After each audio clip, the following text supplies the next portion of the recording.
I'm sitting here with Ernst Sauber from Bullsport here in the Naukluft Mountains in Namibia. I had a great time at your campsite last night, saw kudus this morning. Bullsport is quite a well-known destination in this part of Namibia, easy access to Sossusvlei, for example. And you've been on the farm for just about your whole life. Tell us a little bit about the history of Bullsport.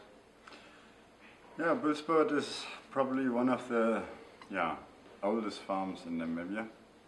It was used for farming beginning of last century already in 1912.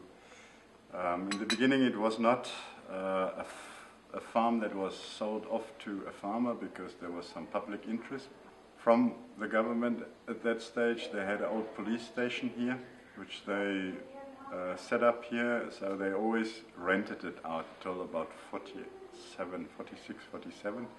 Then they only sold off the land to an interested farmer, and that's also when my family eventually acquired this farm in 48.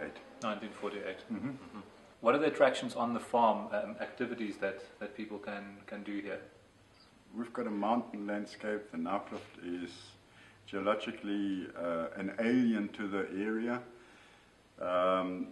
Originally it's a dolomite shale, alternating layers of it, and they have been deposited millions of years ago far north from here, and then that whole structure was moved by down south and come to rest here.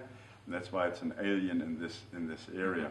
Having all the dolomite and the shales, alternating layers, you will find fresh water springs at various levels within the mountain range, and this is what makes the Naukluft so diverse. Either once from the landscape, because you find springs in the middle of the desert in the mountain range, and you have the desert in the flatter areas, you've got the dry mountains, and then you've got the springs. So you've got a large variety of biotopes clustered in this mountain range, which results obviously, for example, in the bird life being very, very diverse. You've got over 100 bird species identified in the Naukluft.